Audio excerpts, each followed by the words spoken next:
Right, you're tuning into Cheifs Latest, and I'll tell you what, I really can't find the energy for a happy-go-lucky intro today. I'm usually pretty peppy, usually pretty happy. I'm telling you, hey, hit that subscribe button. Make sure you turn on those notifications, which you should, by the way. But it's hard to be happy after the Chiefs dropped their Monday night contest to the Jags in a very winnable game. Very winnable. But hey, now the Jags 4-1, tied with some of the best in the AFC. Chiefs fall to 2-3. Of course, we're going to break it all down here on this sad Tuesday. I'm going to try to find the energy. I'm going to try to be a little more upbeat, but truly, this game just a head scratcher in some areas. Secondary was bad. Special teams was bad. I mean, we're going to get into it all. But before we dive any more into this, let's go ahead and just take a moment. If you're new here, please hit that subscribe button and please turn on those notifications because we have daily videos here at Cheifs Latest Monday through Friday. We just saw week 5 happen. Week 6 on the horizon. This season is going by fast. And trades, they should be popping up more here soon. You're not going to want to miss any of the news, rumors, or actions regarding this Kansas City Chiefs team, so please hit that subscribe button, turn on those notifications as it not only helps me in the channel, but it's going to help you stay up to date with everything Kansas City Chiefs. Now let's dive into the Chiefs' 31-28 loss to the Jacksonville Jaguars. With the offense, hey, they racked up 476 yards, but they could not seal the deal. The passing game had flashes of brilliance, but there was one fatal misstep. But it started off well. The Chiefs, they finally scored in the first quarter for the first time this season. They were one of two teams that had not done that, and it was a touchdown on their second drive, just being able to shake off that slow start curse. Well, Tyquan Thornton proved that he's Mahomes' true deep threat as of right now. He breezes past any defender that's on him. He had a 33-yard gain on the third down wobbler under pressure on the second drive of the game after Mahomes was pressured, and a 34-yard bomb the very next drive where the Jags rushed 3 and honestly gave Mahomes plenty of time in the pocket. Gave him enough time to listen to the new Taylor Swift album front to back.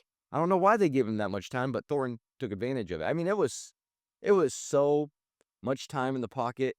Thornton was down there jogging downfield. He was not expecting to get the ball that late into the play. Thornton's stat line, 3 catches, 90 yards, 30 yards per catch. That's the story right there. It was electric. He's the deep threat. Hollywood Brown also shined. He was juking out defenders. He had some 16-yard gains. He took a big hit to set up a 4th and goal there. And he tiptoed for a 20-yard sideline grab on the second-to-last drive to reach the 4-yard line. He was doing it all. But the dagger was Mahomes' pick 6 on the 3-yard line.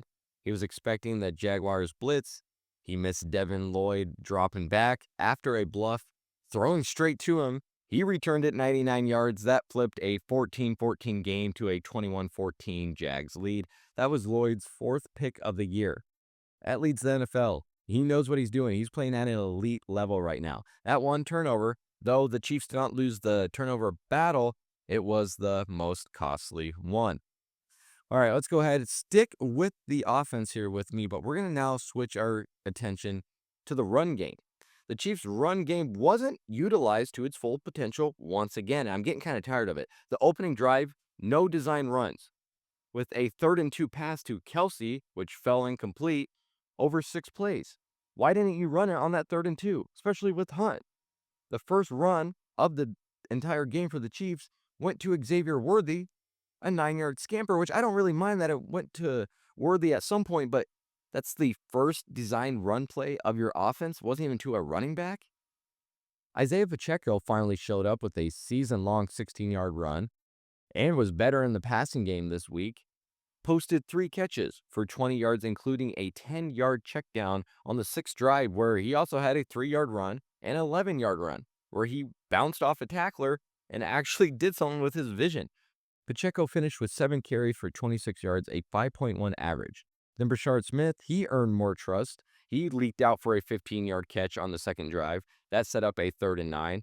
He got a red zone call, and he had a design play late in the contest. So the coaches trusted him enough to keep him out there in crucial downs late in the game. Kareem Hunt, he broke character. He had a 33-yard run early in the contest. That was his longest since 2018. Maybe he heard the trade talks, how the Chiefs might add a running back. He was getting a little nervous. He had to show that he could still do it. I mean, he was hurdling people too.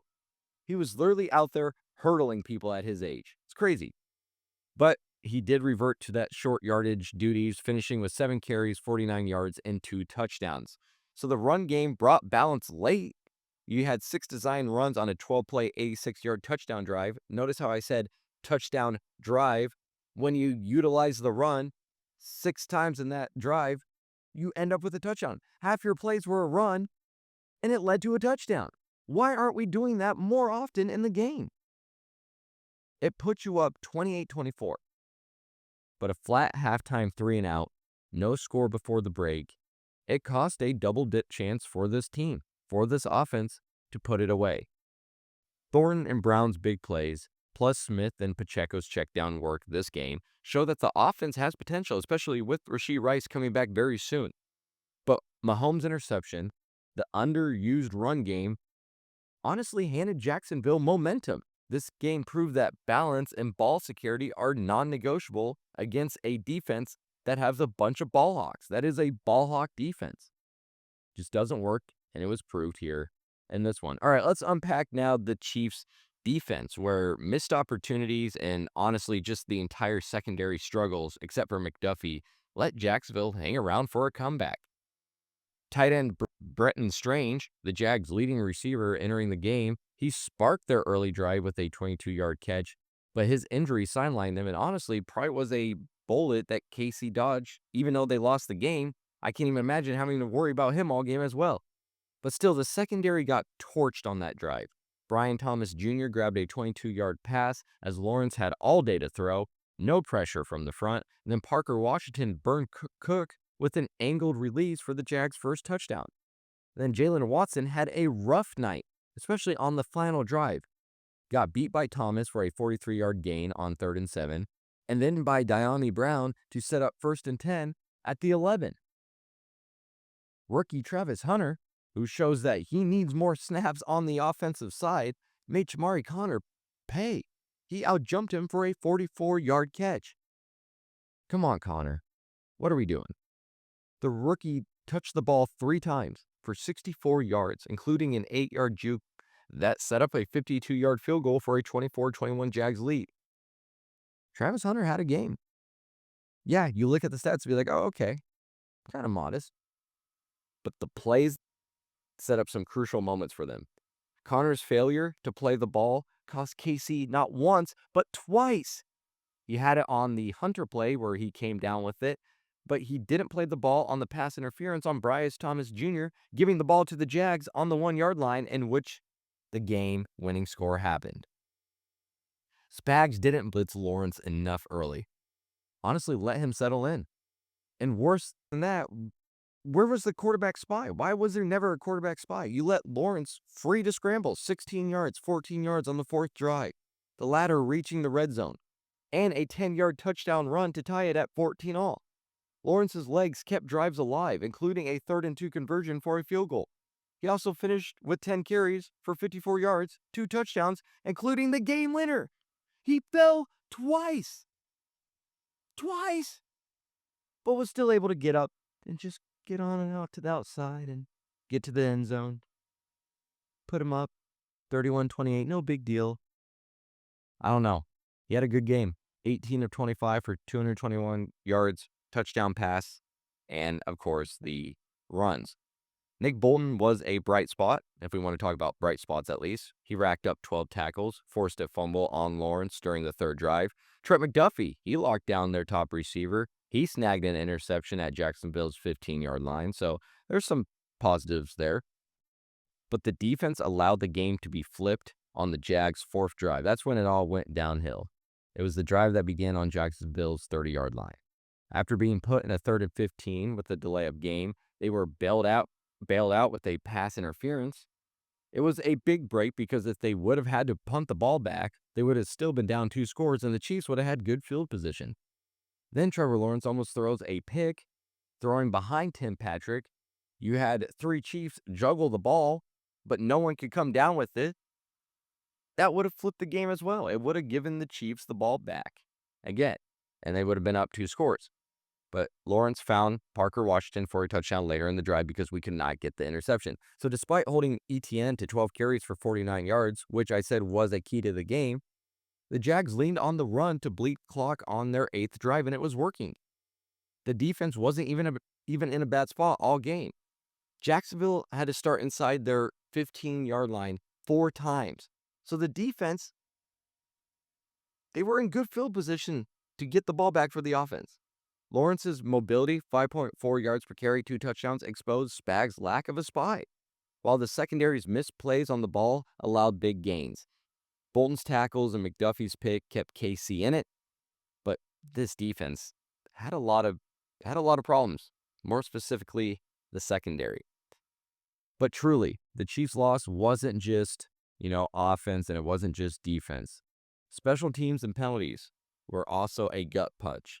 KC racked up 13 penalties for 109 yards. That's more than a football field, while the Jags had just 4 penalties for 25 yards. And it started early. Hollywood Brown's undisciplined 15-yard personal foul for slapping Jordan Lewis. Why? The 7th drive in the 4th quarter was a disaster. Suamata'ia's hold negated a 7-yard Pacheco run. And then he had a delay of game, piled on for a 2nd and 24. And then he had a holding penalty on a 62-yard Rashard Smith return on the kickoff that just absolutely crushed momentum. Then Derek Notty's defensive holding kept a late Jags field goal drive alive. The Chiefs weren't screwed by calls, though. Juju Smith-Schuster's pick for Kelsey on the first touchdown, it avoided a flag. Though Mahomes pleading right away to the ref that, "Hey, we have a yard. They were pushing the limits. They knew what they were doing. They went right to the refs and said, we had a yard. They were testing the limits. They got away with that one, I think. But a fumble recovery by Nick Bolton. Then you have the other call that could have went the Jags' way. Now, I don't agree with this one, but some people were saying that, Trevor Lawrence broke the plane of the goal line before Nick Bolton hit it out. I don't agree with that one. I think Nick Bolton got it out in time. Lawrence never crossed the goal line. So that one I don't agree with. I think the Chiefs were fine on that one. But then also McDuffie's interception. Could have been a pass interference there too. So the Chiefs honestly got away with some calls as well. Rashard Smith flashed in the return game. As I mentioned, that 62-yard return, even though it was called back, was still great. But Harrison Butker, if we're talking special teams, yes, finally perfect on the kicks after a rough 4 weeks, but he botched a kickoff out of bounds. It handed the Jags the ball at their 40-yard line to start the game-winning drive. Inexcusable for the highest-paid kicker in the league. Special teams had 4 penalties alone. And this undisciplined squad is now 0-3 in one-score games. You won 11 of those last season. 11-0 in one-score games last season. You are now 0-3. 109 yards in penalties. What are we doing? Butker kicking it out of bounds late in the game to set them up to start a drive on their own 40? The Jags, as I mentioned earlier, now 4-1. Rookie coach snapped an 8-game series skid to the Chiefs. Hey, their record now ties Buffalo and Indy for the AFC's best record. Mahomes had a chance to make it 20 comebacks in his career. Missed out. Sloppy finish. The Chiefs did not look Chiefs-like. But 13 penalties for 109 yards and 4 on special teams. It just absolutely killed drives. And Butker's kickoff mistake honestly gifted Jacksonville prime field position. Can't hate on the game. The Jacksonville Jaguars, they capitalized on our mistakes.